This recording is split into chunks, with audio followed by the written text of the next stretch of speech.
same type of lead generation that they have been able to produce throughout the rest of the year. So I know they have an outstanding campaign that she's put together to help level out the seasonality of the business. And I thought it would be fantastic for her to come share that with you. So I'd like you to put your hands together, give a warm welcome to Megan McGuire.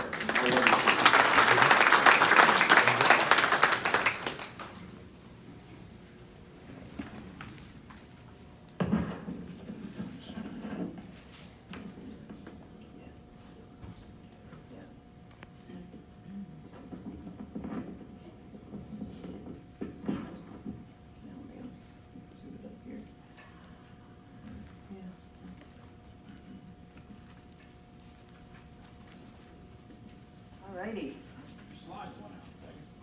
Well, what happened? Left you in charge of that. Alright.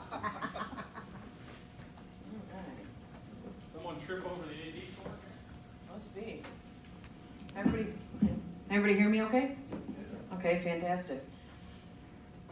Is everybody fired with enthusiasm after Brian? Yes. We have a saying at my company, Vince Lombardi, if you're not fired with enthusiasm, you will be fired with enthusiasm. So it's a good thing everybody here is still going to be working after this. It's Fantastic. going back on, yeah. It's Going back out? going back on.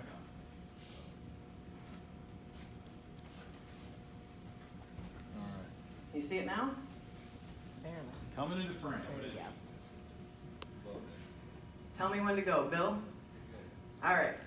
So, thank you for that warm welcome, by the way, Tony. Basically, what I'm here to talk about today is a very effective and the lowest lead cost call center campaign that I run.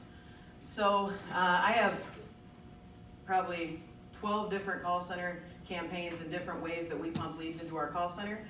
But instead of giving you a broad overview of all of those, I wanted to give you a step-by-step process to, you can go back and implement this the day you get home, actually. So I wanted to be able to cover one in detail. If you want any other advice from me on anything call center related, we run a huge sweepstakes campaign, and we have a ton of different ways that we get leads into our call center. So feel free to find me at the break or afterward and ask.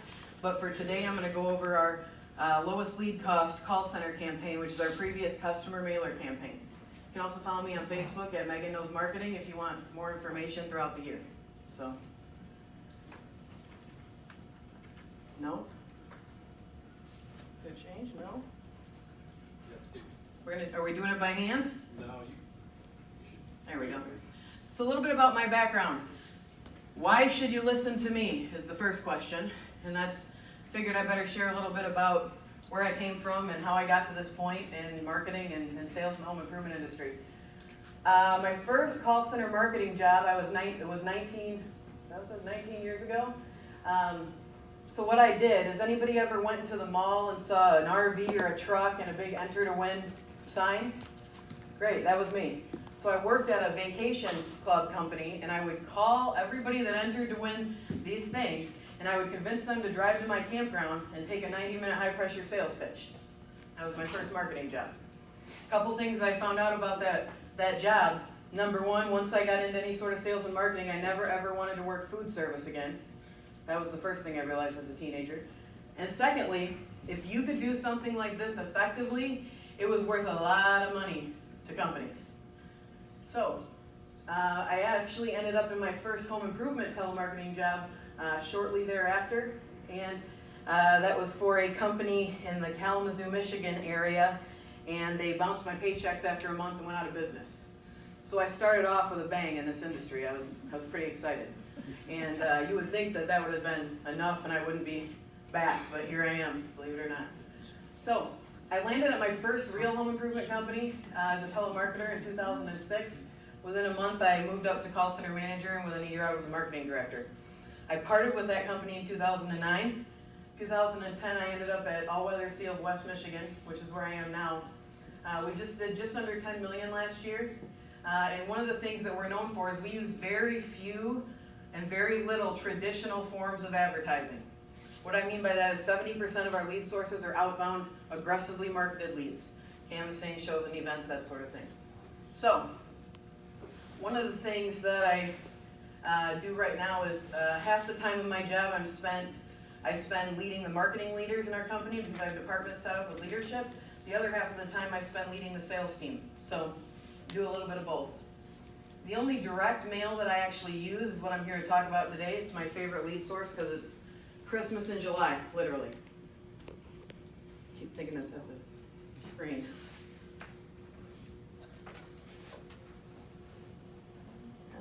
There we go. So, when I talk to most companies about this specific campaign, I usually hear 4 reasons that companies or owners will tell me, we can't do that. No, we don't want to do that. So I'm going to talk about a couple of those reasons right now and show you why maybe thinking that initially doesn't actually make sense in the long-term scheme of things. First one is most home improvement owners, and Brian Kay can probably attest to this, will say, no, my customers know who I am. They'll call me. Okay? And I want to show you a couple things about that in just a minute so that you can understand that while some of them might call you, we're missing a huge opportunity by not actually calling and contacting them first. The next one, I don't want to bother our previous customers. Probably the worst reason I hear. I'm going to touch on that. We're too busy with new leads. We don't have time for our past customers. And another favorite is I don't want service. What home improvement company owner loves service? Let the record show no hands are up. All right, so the first reason, my customers will call me. If you guys don't know this by now, it is not your customer's job to remember you. It is your obligation and responsibility to make sure they don't have a chance to forget you. Studies have shown that at least 60% of businesses have lost a customer because the customer felt the business was indifferent to them, meaning they really didn't care either way. We gave them some business, but I don't really care either way because the company didn't make that much of an impact to stay in front of their clients. So here's some great statistics for you. We use Market Sharp, and it's a great system for all the reporting that we do. No, they won't. So the last 2 years, out of all of our previous customer business, less than 10% came from a customer that independently picked up the phone and called us just because they remembered us. Now, if you look at the last 2 years, we've done 2.3 million in previous customer business. Less than 10% was the customer that said, yeah, we'll call you when we're ready. So it's a big statistic to think about. And sometimes we think we did such a great job on the front end that of course they'll call us. And then we find out later, and I don't know if anybody else has had this situation, but I have, where I called my previous customer and they went to one of my competitors and bought something. And we all go, hey, wait a minute, you're my previous customer, right? While that may be true, you're only as good as your last sale. And a couple of the things I want you to realize is, you can't take it personal. The amount of advertising that is in front of today's consumers is astonishing. So when it comes to this sort of thing, if you've heard of the term a learning curve, there's something worse. It's called the forgetting curve, okay? And what that means is that after you learn something, within 48 hours, nearly 80% of it's gone. So therefore, I hope everybody took notes in the last day because you'll have to have some great notes to remember everything you learned here. A study was conducted on 2,000 adults, and the average person forgets 4 things a day. That means in 1 year, the average person forgets over 1,400 things.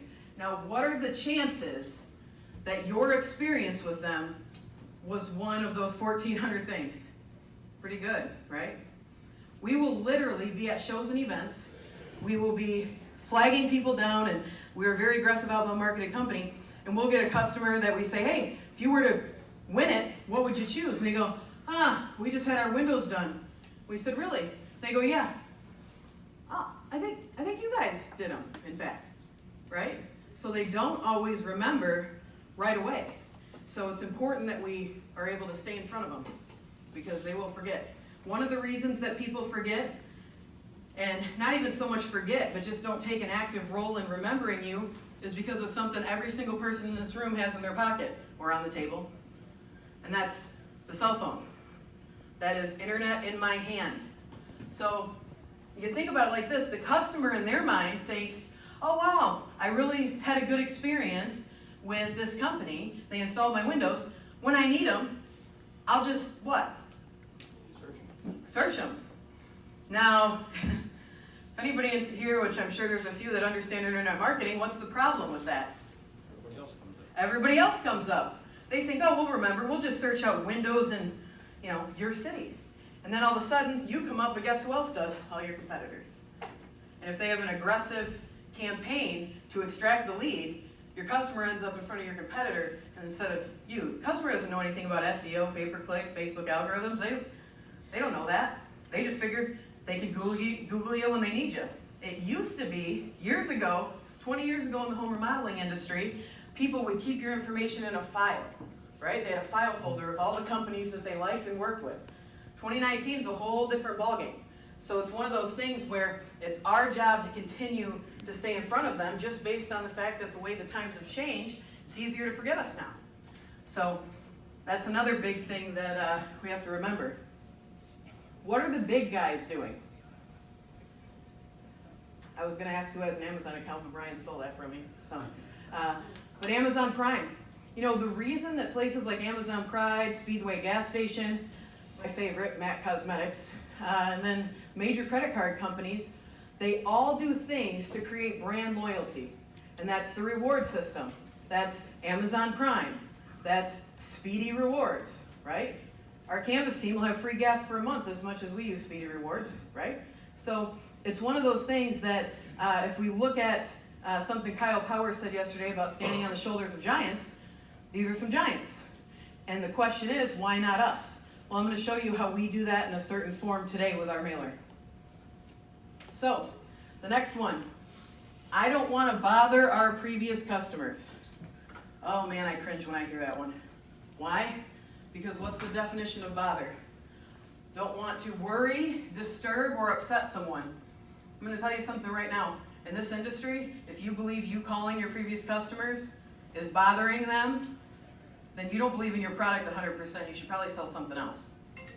Because you should be 100% convinced, and so should your entire team, okay, that your product is the best solution for a homeowner in your market. So bothering, if you have that mindset, I'd suggest you change it, because if you have it and you're a leader in your company, guess who else has it? Everybody else. So, it's a good thing we bothered ours, because with the numbers that we show, if we hadn't bothered them, okay, we'd be short on a lot of sales the last couple of years. We would have never grown to the spot that we're at right now. So, if you look at it, these are all people that in the last 2 years we aggressively outbound called behind this mailer, and we ended up with just under $2 million in sales. As opposed to if I waited for them to go ahead and call me when they were ready, right? So it's a good thing we bothered them. It's an important thing.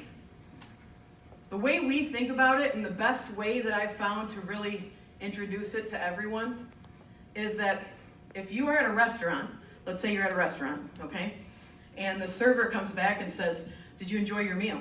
Are you upset?" The server comes back and said, "I was just making sure everything, your drinks are to your liking. Are you upset?" If they come back at the end and say, "Sir, we have a beautiful dessert menu. Is there anything here we can help you with?" And even if you say no, are you upset? So, what I want you guys to understand is that's what we're doing here. We're calling back our customers. We're checking on them. We're making sure they don't need anything else. Because left to their own devices, they might end up on God knows whose website, right? If they just go on, like you heard Brian say, they might end up on your competitor's website. So it's important that we continue to check on them. The way our entire company looks at this is that if they bought from us, they are part of the All-Weather Seal of West Michigan family. They're seated at our table, and it's our job to continuously go back and talk to them and check on them. So if I was you, and you were going to do anything like this, I would definitely train my team accordingly to think of it in that context, because that has made our marketers super fired up whenever we drop something like our previous customer mailer and then call behind. So, oh, that is not, went a few ahead. He's got out of order somehow. All right. Next one. Let me make sure we're on the right, we're on the right track. I have to come back to that one. The next one, we're too busy with new leads. Show of hands, who has 1 to 2 months per year that they have less leads than the rest of the time? Everybody else is lying, just so you know. When is that? One of the months? December. Anybody else have anything but December? No? January. Same thing, right? Right after December. So